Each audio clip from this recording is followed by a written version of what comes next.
Live from our 7 Tasmania studios, your nightly news with Joe Palmer begins now. Good evening, everyone.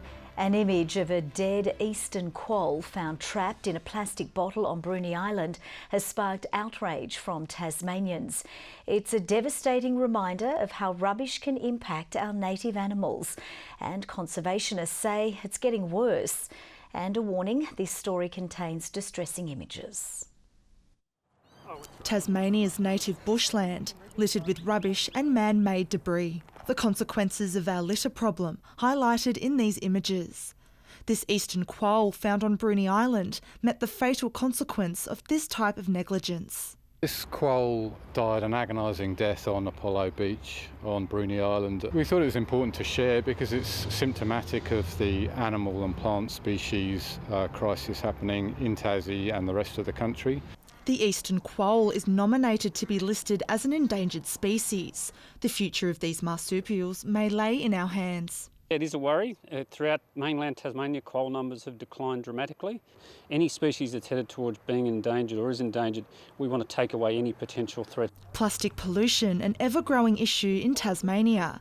The devastation on our native wildlife, both on land and at sea, only getting worse. We're seeing more and more plastic in the marine environment, we're seeing more and more plastic in coastal environment, and now most recently we're getting these reports of plastic entangling our mammals, our marsupials. So it's pervasive, it's across the full spectrum of all of our environments. Wildlife groups now renewing the push for us to pick up after ourselves and to use items more than once. Now, if you want to reduce consumption of plastic, use a bottle that's reusable. Number one, reduce. And if you do have to consume multiple-use plastic bottles like we saw with that quoll, make sure it's recycled, and if you can't recycle it, put it in a rubbish bin. I think part of ending the throwaway society is using less plastic, buying less stuff, much better recycling schemes. A tragic death that could have easily been prevented. Ruby Kamane, 7 Tasmania News.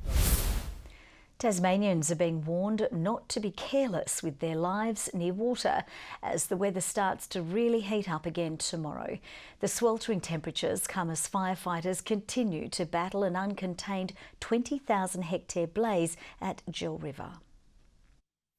The heat is on and it's here to stay. Inland Tasmania is about to sweat it out. Midlands and the Upper Derwent Valley look like they'll reach 36 to 37 degrees tomorrow, and then we're seeing the mid-30s about the central north and the northern Midlands into Wednesday. Ouse Ross and Campbelltown are expected to reach 30 degrees every day until Friday. Hobart has had 22 days in a row with temperatures above 20. But with many people inland looking to cool down, surf lifesavers are again highlighting the deadly risks lakes and rivers pose. The outflow from some of those lakes at times works a lot like a rip does, so it can actually suck people out. Although they're not tidal, there can be snags. There's also this common sense plea.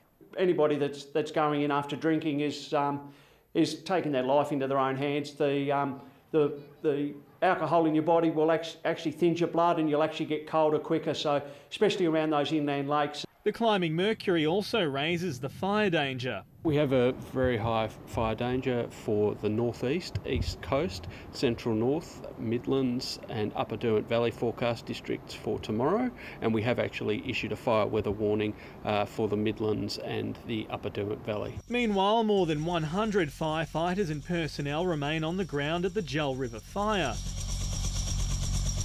The 20,000 hectare blaze in the World Heritage Area remains uncontained. The Bureau says cool temperatures will arrive across the state on Friday. Sean McComish, 7 Tasmania News.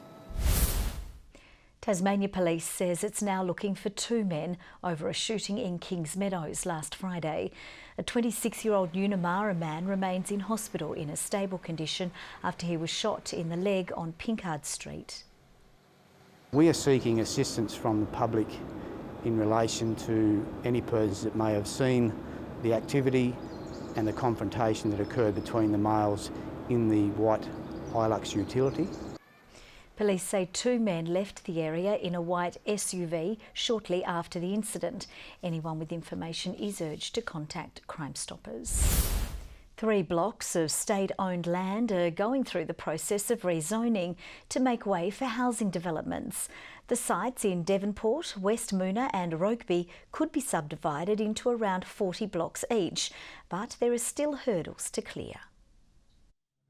This land at Rokeby had been set aside for open space and business usage, but now the government is progressing rezoning it to allow housing development. This block, we believe, has the capacity to be subdivided into about 40 blocks. Some of them will have multiple dwellings on them. Boosting supply is the first step in solving a housing shortage. Hobart has the tightest housing market in the country at the moment. It's one of the measures authorities hope will help deal with the housing crisis.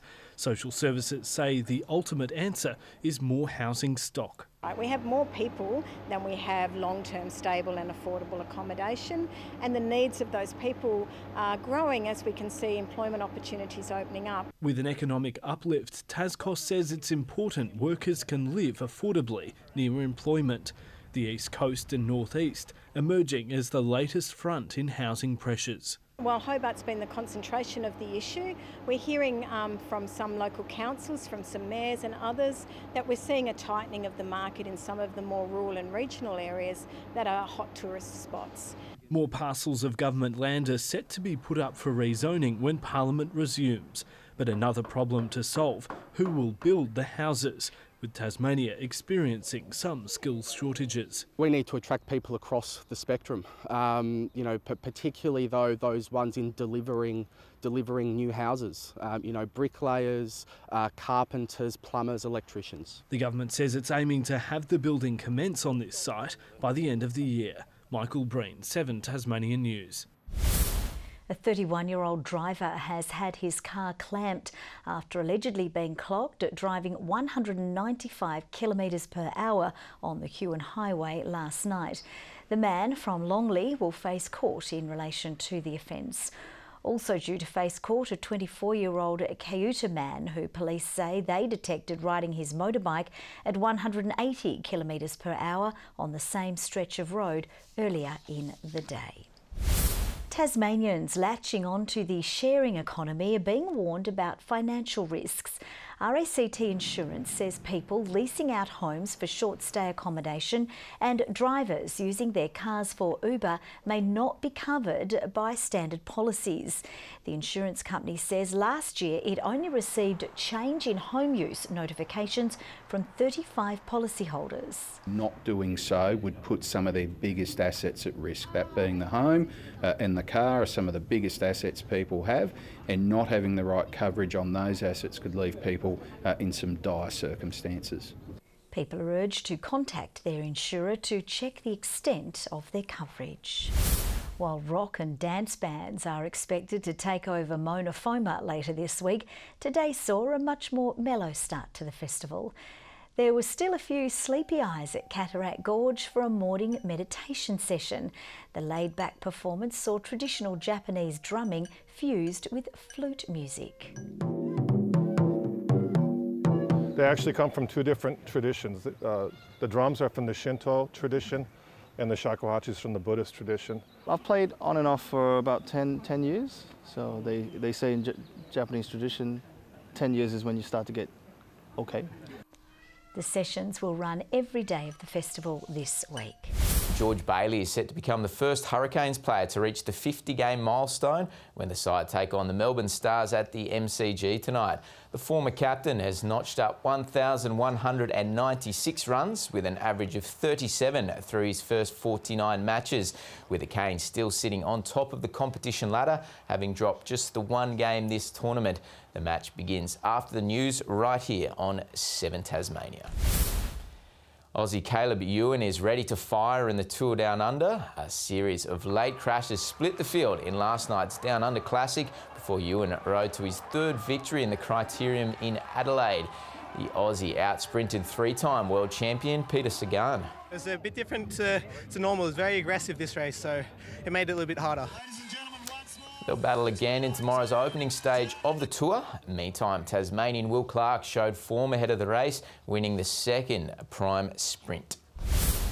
It was high stakes on the River Derwent today, with the country's best young sailors battling for a spot at the World Championships. Competitors were treated to ideal conditions in an action-packed final day of the Australian Youth Titles. They may pale in comparison to the Sydney Hobart Super Maxis, but for these teenagers, there's just as much at stake. Really close racing, the top three's always been super close, and yeah, 11 boats in the fleet doing 24 knots it's pretty quick, it's pretty hectic, and yeah, lots of fun. Oh, everything. I put everything on the line. I mean, everything I had to give. 160 boats and 230 sailors from all over the country competing over 4 days of racing, vying to be crowned Australian youth champions in their respective classes. We've got a sailor from Airlie Beach, we've got a sailor from NT, and we've got many sailors from WA, and we've got a great strong contingency of Tassie sailors. You could see that everyone was pushing hard because there's a lot of capsizes and cartwheels and stuff, and people breaking stuff. And it's pretty usual. That's what we like.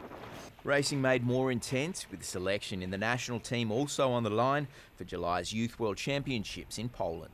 For this one, not only do we have to win, but the people who won last time need to come third. So yeah, it's a lot of pressure on this one just to get that world selection. A lot of everything. We've had some big wins, big chop, flat water. We've just had it all. So yeah, it's been really good.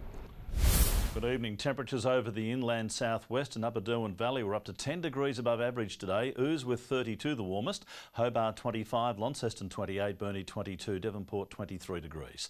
Bushy Park and Maydena reached 31, Grove and Campania 29 today, Strawn 28, Friendly Beaches recorded 25, King Island and Smithton 24, Flinders Island and St Helens a bit cooler on 22. A bank of low-level cloud over southern Bass Strait brushed the northern coastline today. The south all clear until some patchy cloud drifted in late this afternoon. The cloud to our west reaches further northwest to a trough over Western Australia. Extensive thunderstorm activity is over northern WA with convective cloud over other northern areas. Tomorrow the high remains over the Tasman Sea, ridging up the east coast of the mainland. A trough extends over the bight from a low to the northwest. Northerly winds to 25 knots over eastern waters, with lighter winds inland and a little bit of a change to the northwest-southwest later in the day. Let's have a look at the situation as far as the weather forecast goes for tomorrow. Mostly sunny and warming up to 29 in Hobart. Adventure Bay partly cloudy and 23. 33 the top for Tarraleah. Actually 33 for Launceston as well, a hot partly cloudy day. 24 the top for Devonport. 26 the high for Bridport and partly cloudy. Burnie tomorrow, partly cloudy and 24, 29 the high for Strawn, a light shower or two later in the day, same for Marrawar and 25 degrees. And in the east, a light morning shower for St Helens, 27, up to 32 for Swansea and 29 for Whitemark on Flinders Island. UV again in the extreme range. On Wednesday, a morning shower over the west, fine elsewhere apart from a shower later over the east. A morning shower on Thursday ahead of a locally hot day with light winds, and showers on Friday increasing during the afternoon before contracting to the west, far south and east coast. Sunny and 30 in Perth tomorrow, a hot day in store for Adelaidean crow eaters, a very warm 41 degrees. Sunny in Melbourne, Sydney and Brisbane, hot in Canberra and a storm on the way for Darwin. Partly cloudy in Hobart, it's 24 right now. Launceston 26 degrees and Devonport a little bit of cloud about and 21. Just talking about that earlier information we do have a fire weather warning for the upper Derwent Valley and the Midlands. Very high fire danger for quite a few areas around the state tomorrow, Joe. Joe, you're back. Someone said you're on holidays. I hardly knew you'd gone. Don't pretend you didn't miss me. I know you did. Thanks very much for that, Murph. That's all from the team for now. We'll see you a little later with updates. Bye-bye.